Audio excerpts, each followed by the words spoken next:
Baik, Assalamualaikum warahmatullahi wabarakatuh. Di sini saya akan membuat video tutorial bagaimana menggunakan SPSS untuk uji Gletser. Sebelum itu, saya akan menjelaskan apa itu uji Gletser. Uji Gletser merupakan salah satu metode dalam uji heteroskedastisitas, sedangkan uji heteroskedastisitas merupakan bagian dari asumsi klasik. Uji Gletser merupakan salah satu metode yang umum digunakan oleh peneliti untuk mendeteksi gejala heteroskedastisitas secara akurat. Uji Gletser dilakukan dengan cara meregresikan variabel independen dengan variabel absolute residual atau ABS-RES. Apabila terjadi gejala atau masalah heteroskedastisitas, maka akan mengakibatkan sebuah keraguan atau ketidakakuratan pada suatu hasil analisis regresi. Model regresi yang baik adalah jika data tidak terjadi gejala heteroskedastisitas. Di sini ada kriteria pengujian uji Gletser yang mana untuk meninjau output data responden apakah terjadi gejala heteroskedastisitas atau tidak. Apabila nilai signifikansi lebih dari 0,05, maka dapat disimpulkan tidak terjadi gejala heteroskedastisitas. Sedangkan apabila kurang dari 0,05, maka dapat disimpulkan terjadi gejala heteroskedastisitas. Di sini saya menggunakan 3 variabel, 2 variabel independen dan 1 variabel dependen. Yang pertama ada X1 yaitu keselamatan dan kesehatan kerja atau K3, X2 budaya kerja, Y kinerja karyawan dengan menggunakan 75 sampel. Di sini saya juga sudah menyiapkan data responden dari ketiga variabel, ada K3, budaya kerja dan kinerja karyawan. Lalu kita lanjut pada tutorial SPSS. Yang pertama kita klik variabel view, lalu kita klik pada name dan memasukkan 3 variabel yaitu X1, X2, dan Y. Lalu kita beri nama pada label pada masing-masing variabel. Itu ada K3,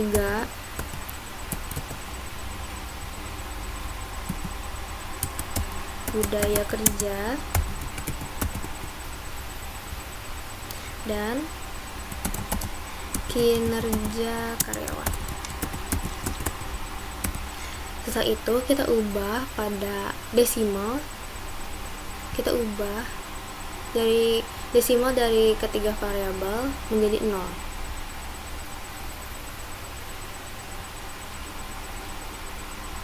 Nah, setelah itu kita klik data view, lalu dapat kita lihat bahwa di sini ada X1, X2, dan Y. Nah, langkah selanjutnya yaitu kita buka Excel. Kita pindahkan skornya saja dari data responden masing-masing variabel. Mulai dari K3 terlebih dahulu, kita pindahkan skornya di X1. Pastikan ya teman-teman ini sudah keblok semua. Copy. Lalu kita paste.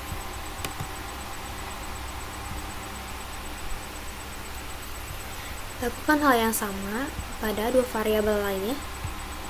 Lalu kita lanjut ke budaya kerja,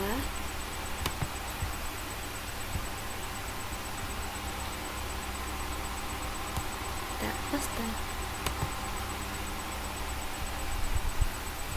Lanjut lagi kita ke Y, kinerja karyawan.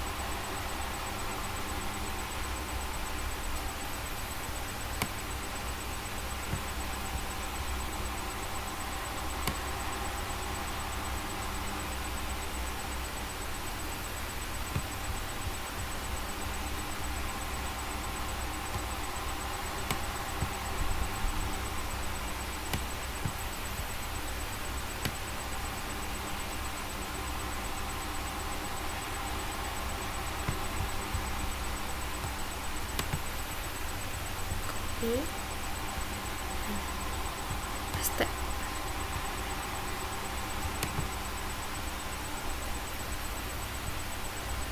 Nah, setelah disalin seperti ini, langkah selanjutnya kita meregresikan ketiga variabel, yaitu dengan cara klik analyze kita klik regression, klik linear, lalu kita masukkan nih variabel dependent kita, yaitu ada kinerja karyawan, dan masukkan sini ada independennya K1, K3 dan budaya kerja.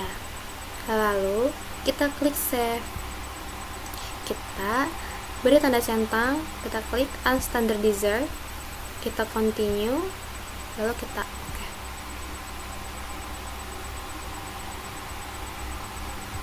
Nah, di sini udah terlihat hasil dari RS1 atau unstandardized residual. Nah, ini kita ada variabel baru yaitu RS1 atau unstandardizer tadi. Langkah selanjutnya kita transformasikan RS1 pada absolute residual dengan cara kita klik transform, kita klik compute variable. Nah, di sini kita tulis nih ABS res.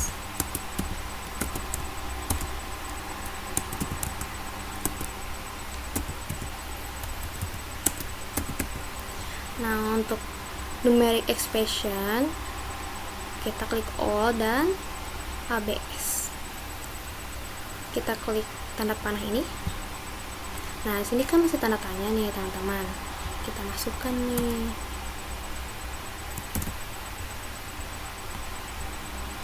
Kita masukkan unstandardizer.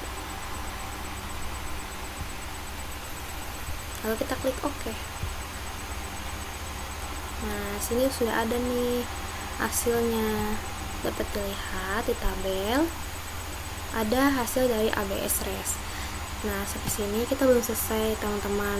Kita harus meregresikan kembali variabel ABS res dengan cara yang sama, yaitu kita klik analyze, lalu kita klik regression, linear. Nah, kita keluarkan dependent yang awal kita masukkan tadi, kita keluarkan, kita ganti dengan ABS res, kita masukkan. Nah, ini dibiarkan saja yang bawahnya, lalu kita klik save, kita hapus centang unstandardizer, kita klik continue, dan oke. Nah, sini udah selesai, teman-teman. Dari data semuanya keseluruhan, kita hanya menggunakan koefisiennya saja. Kita copy untuk bisa menyimpulkan. Kita simpulkan ya, teman-teman.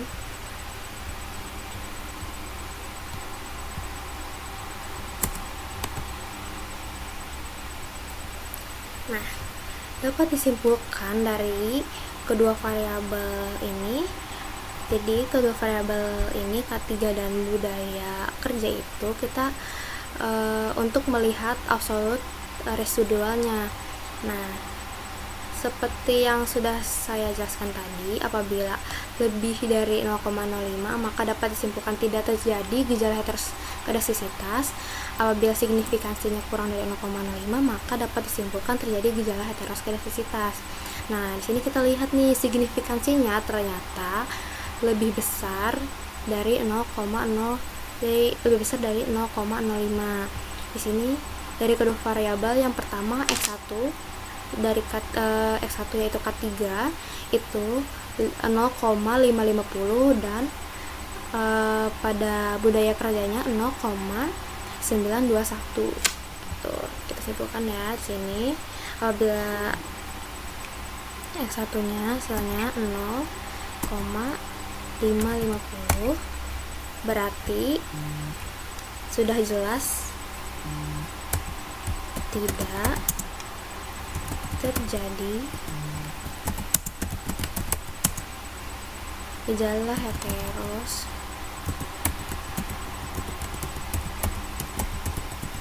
Nah, di sini juga yang kedua variabelnya itu 0,921. Berarti sama, tidak terjadi gejala disabilitas.